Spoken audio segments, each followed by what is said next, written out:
Meron akong ipapasilip sa inyo ngayon. Pero mas maganda na silipin natin to habang may tugtog.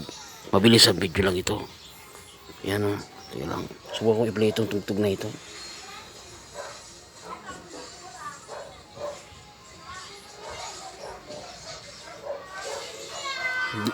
Ito yung ipapakita ko sa inyo, isang mabilis ang silip. Yan o. Ito ang meron sa bahay namin ngayon.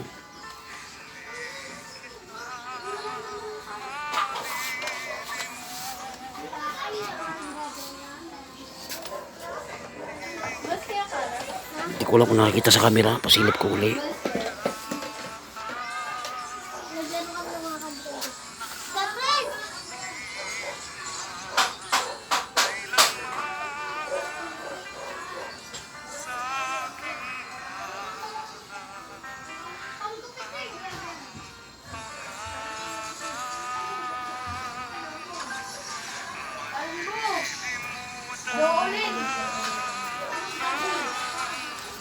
Yan, naipakita ko na sa inyo kung anong mayroon sa bahay namin ngayon.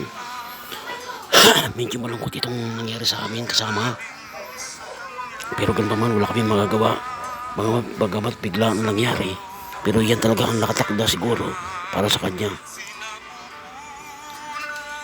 Kasi binigyan na siya ng pagkakataon para magbago, pero hindi pa rin nagtino. Wala eh. Pwede na bago tapusin ang mabilis ang video ito, pasilip uli sa inyo.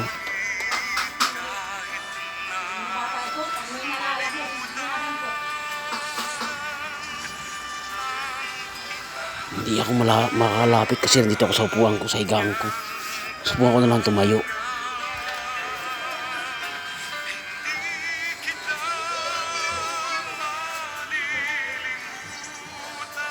Ayan yung kandila. Tapos ito naman yung mismong kabaong.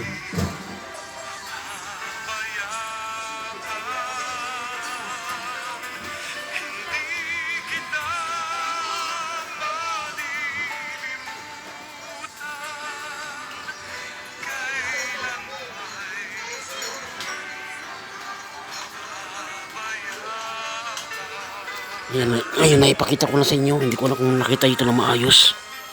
Pero ito lang, may load pa naman ang cellphone ko.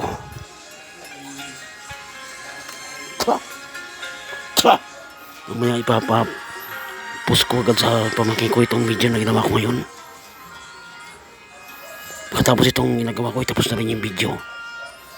Pinakita ko sa inyo yung hindi ko alam kung nakita na maayos yung kabaong, yung mga kandila, tapos yung mismong ilaw na ginamit sa kabaong na kung titingnan talaga nakakatakot. Pero wala eh, yun talaga eh, yun na siguro ang itinakda na kapalaran para sa kanya.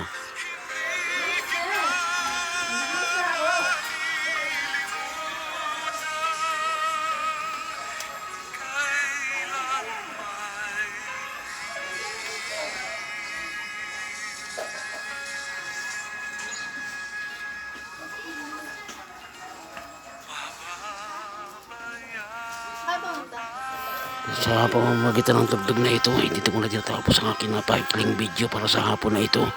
Kung saan pinakita ko sa inyo sa video ito kung ano ang meron sa loob ng bahay namin. Hanggang dito na lang ang aking video para sa hapon na ito. Magandang hapon sa inyong lahat.